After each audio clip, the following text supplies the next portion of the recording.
नमस्कार जी। सत्साई जी। क्या नाम है बहन जी आपका? कमलेश। बहन जी आप कहाँ से आई हैं? पंजाब लुधियाना से। बहन जी संत रामपाल जी महाराज से नाम दीक्षा लेने से पहले क्या आप कोई भक्ति साधना भी करती थी?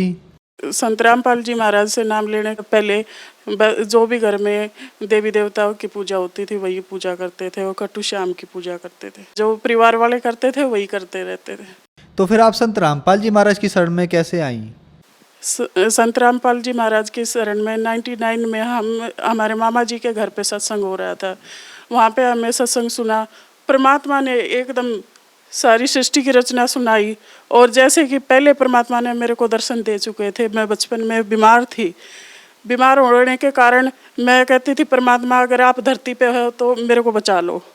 तब परमात्मा ने कबीर परमात्मा के दर्शन मेरे को पहले हो चुके थे।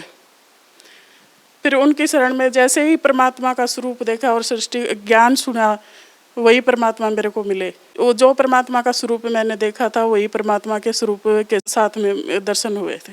दर्शन होते ही मेरे को है ना परमात्मा ने पिछला जन्म दिखा दिया कि भाई आप मेरे भक्ति पिछले जन्म में भी करते आ रहे थे बेटा, मैं आपके लिए दुखी पा रहा हूँ कि मैं मेरे बच्चे ऐसे भटके हुए हैं और ज्ञान मार्ग देने के लिए मैं आया हूँ, आपको स्तलोक ले जाने के लिए आया हूँ भक्ति दे के।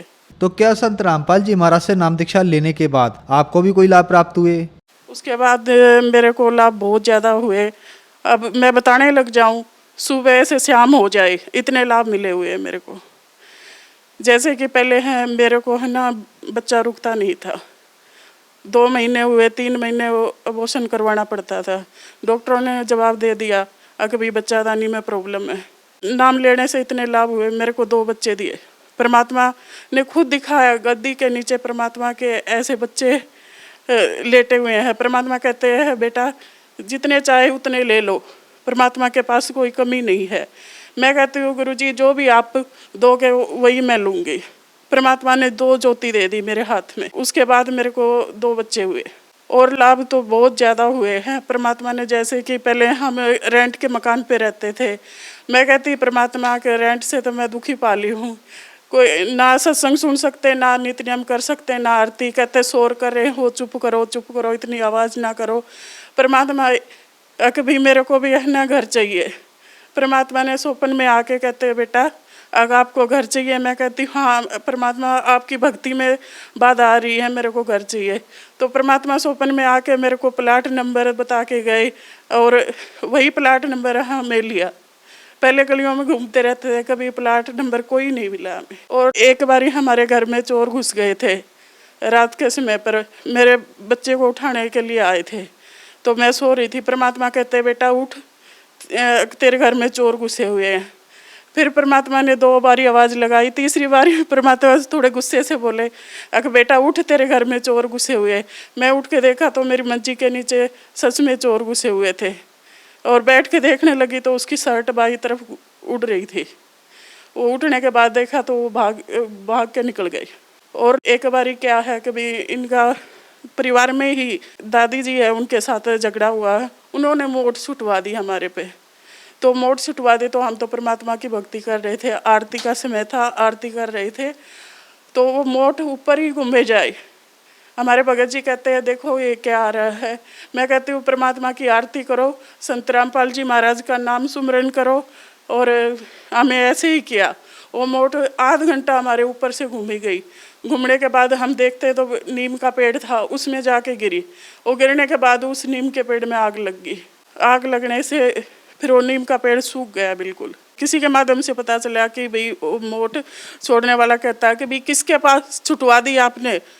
अगर वो तो बहुत इतने तगड़े समर्थ की शक्ति में है, परमात्मा की शक्ति में है, उनके बस के हमारे से ये मोट वगैरह नहीं छोड़ी जाएगी, हमें माफ़ कर दो। नहीं तो मेरी जान को खतरा था, मैं पेड़ में नहीं डालता तो। और एक बारी है ना मैं घर पे जा रही थी तो घर पे जाने के बाद मैं पर्स टांगे हुई थी, बाइक पे बैठे हुए थे, भैया था, मेरी बेटी थी। तो ऐसे ही सामने से बस आ रही थी और पीछे से ट्रक आ रहा था, बाइक बीच में थी। तो उस लेडीज को पर्स छीनने लगी। मेरा पर्स की डस टांगे हुई थी, पर्स जैसे ही छीनने लगी मैं गिर गई। मैं कहती हूँ परमात्मा आप ही बचा सकते हो। तो इतना 5 मिनट का जो गैप था 15 मिनट का कर दिया परमात्मा ने। और मैं नहीं ट्रक आया, इतनी देर में नहीं बस आई। संत गुरु रामपाल जी महाराज ने बचा ली। फिर संत गुरु रामपाल जी महाराज के पास गई मैं दर्शन करने के लिए। गुरु जी ने कहा, बेटा आज तेरा जन्म इतना ही था, खत्म होने वाला था। यह जन्म दान तो परमात्मा ने दिया है, और परमात्मा तो मेरे को इतना ज्ञान दिया है, इतना निर्मल ज्ञान, कभी इस धरती पे पहली बार ज्ञान मिला है। और लाभ ये हुए कि मेरी माता जी की डेथ हो गई 8 महीने पहले ही। फिर वो मेरे सपने में आई। सपने में आने के बाद कहती है, बेटी तो अपनी साधना में लगे रहना, और अच्छी परमात्मा आए हुए हैं, इनकी शरण को छोड़ना मत, आप लगे रहना। और ऐसे ही है ना, मेरे ससुर जी थे, उनके भी पेन होता था पैर में। तो पेन होता था, इतना होता था कभी ज़मीन में लेट जाते थे। ज़मीन में लेटने के बाद कहते थे, परमात्मा आज मेरे को बचा लो, इतना दर्द होता है, या तो उठा लो। फिर सत्संग सुनाते थे तो पिताजी को बोले, मैं कहा पिताजी आप नामदान ले लो, आपका दर्द ठीक हो जाएगा। कहते हैं कि भी आपके गुरुजी को बोलो कि भी मेरे को ठीक कर दे, और फिर मैं नामदान ले लूँगा। परमात्मा ने 2 दिन में दर्द कम कर दिया, और तीसरे दिन तो दर्द का पता ही नहीं चला, वो ठीक हो गए। उन्होंने नाम उपदेश कहते हैं कि बाद में लेंगे थोड़ा, फिर उनकी डेथ हो गई थी। फिर मेरे हस्बैंड के सपने में आए, तो सपने में आने के बाद कहते हैं कि भी बेटा आप सही जगह लगे हुए हो, इस जगह को छोड़ना नहीं। संत रामपाल जी महाराज परमात्मा आए हुए और सही ज्ञान देते हैं, और यही भक्ति करना। जो श्रद्धालु आज आपको देख रहा है, आप उन्हें क्या संदेश देना चाहेंगी? भगत समाज को यही संदेश देना चाहती हूँ कि भी धरती पे परमात्मा आए हुए हैं, अवतार आए हुए हैं, कबीर साहब के अवतार संत गुरु रामपाल जी महाराज, और जल्दी से आए और अपना मोक्ष कराए। बहन जी, संत रामपाल जी महाराज की शरण में कैसे आ सकते हैं?